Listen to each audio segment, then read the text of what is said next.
everyone. This is Ariel and Rose. Hello. And we are bringing you a fireside chat to recap day 2 of Xenite Retreat. And I know you've been dying to hear what our favorite things are, so we're going to tell you what we did on day 2, which was Saturday. And it was a full day indeed. A very full day. Hard to choose a favorite event for the day. So we're just going to talk about a lot of the events. Run through what we did because it was all our favorite. Maybe Saturday was my favorite day. It's hard. So we woke up and went to breakfast. There were a few things before breakfast, but we did not get up and do them because we were sleeping.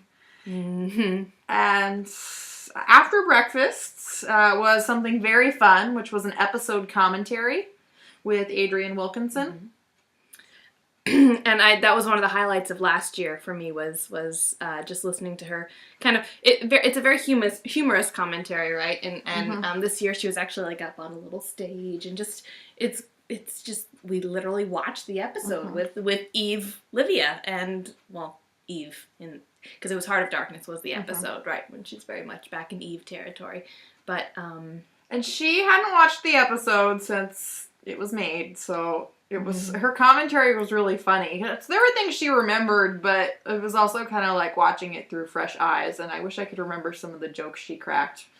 She told us she was going to get knocked out by a fish and that she deserved it. That was one thing she remembered about the episode, and she was very excited when that happened. And then my one of the fan favorite lines of that episode is when at the very beginning when she said Eve says something along the lines of "I can feel a really evil presence here," and Gabrielle says that's because you're standing near the portal to hell, and it got a good chuckle. So yeah, that was the commentary. And so we're just glancing at our schedule. So, now that it's been 2 weeks, it's all blurring together. I did do the midday stroll. Oh, that was fun. Xena Movie Campaign was well represented at the midday stroll, which was a hike to a waterfall in a creek bed. And as we were heading out, Brittany Powell joined us for the hike, which was awesome. Hiking along with Brunhilde, as one does. Yeah, as regularly. one does, helping each other climb over fallen logs. Which is something I really love about the retreat. It's different than the convention experience, because at the convention there is so much of a buffer between you and the celebrities. And at the retreat you just go hiking together and do archery together. And it's pretty chill.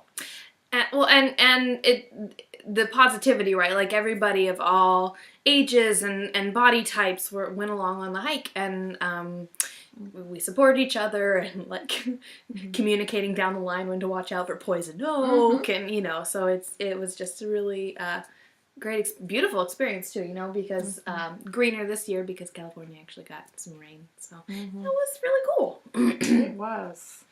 And then we had lunch. Yeah. And we always talk about the food in these recaps because the food is very delicious and a highlight of the day. And at this point, the activities you could drop in on were open, like the art hut, archery, high ropes, swimming. There was even a fishing pond, though I did not see anyone attempting to fist a fish this year. As opposed to last year. Okay. No, and so that's when I took the opportunity to like do some archery and do all like a lot of the ropes courses. Got a bullseye. I did.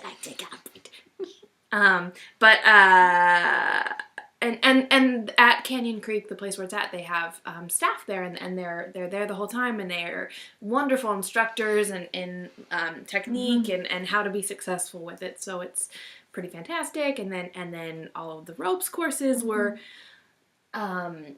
equally just both physical and emotional support from the staff, because some of it's pretty terrifying, like climbing on top of a giant pole and jumping to a ring and walking across a balance beam that's like, I don't know, 50 feet in the air. I mean, not that. Like it's like the third story of a building. Yeah, it's real high. It's real high, right? And so you have that opportunity Saturday and Sunday. There'd just be like blocked off hours in which you could go do that at your leisure. So.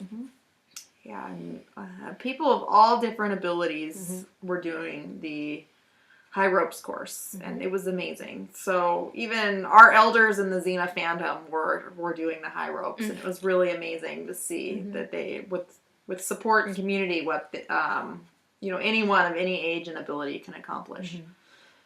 So that was awesome. Yes, that was great. And then in the evening. And the evening was another episode viewing. I love that we watched Xena at Xenite Retreat. Right. So we watched The Bittersweet with Steven Sears, who wrote the episode, co-wrote the episode.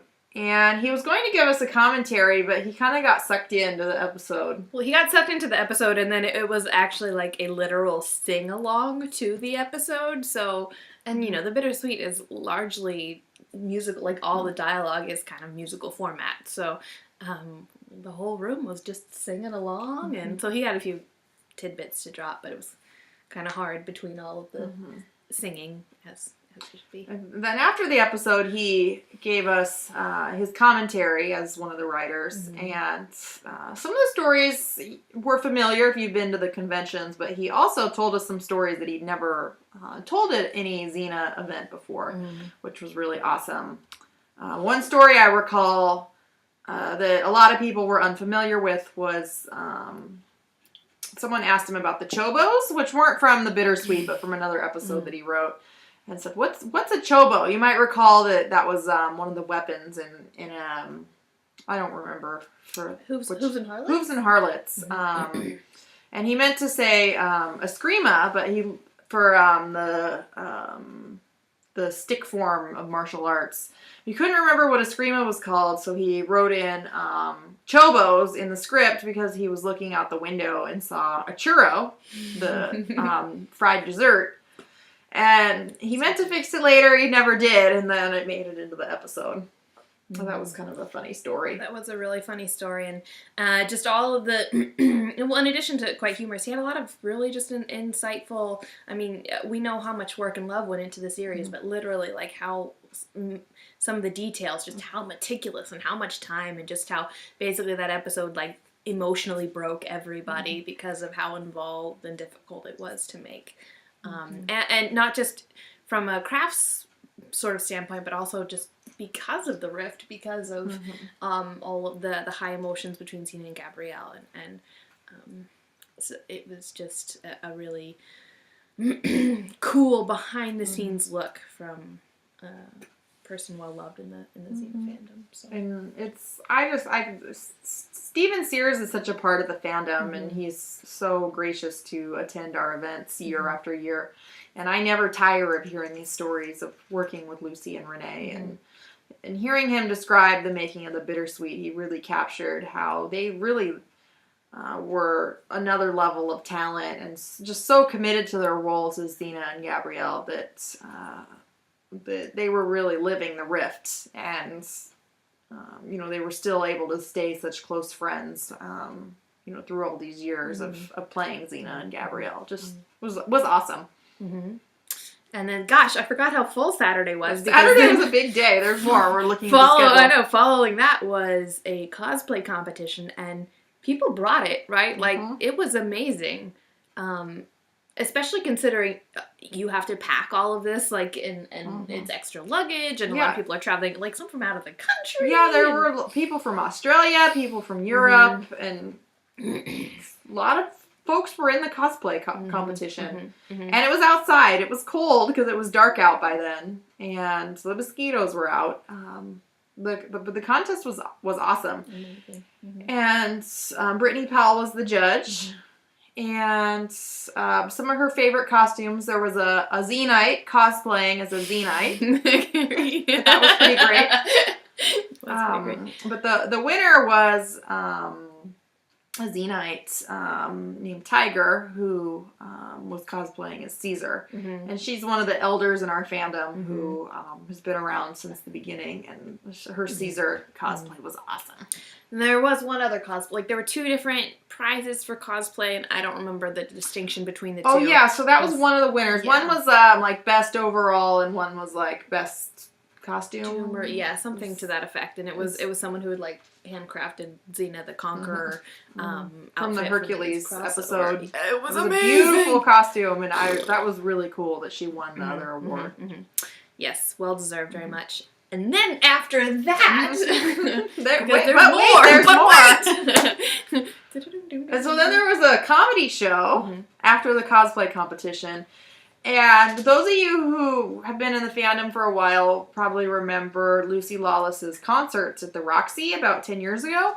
And her opening act was a Xenite named Kat Crimmins. And she is a comedian. So she did a comedy bit to open for Lucy's concerts. And she came to the retreat and was our Saturday entertainment. And her Xena-themed stand-up comedy was probably my favorite event of the day. An awesome day.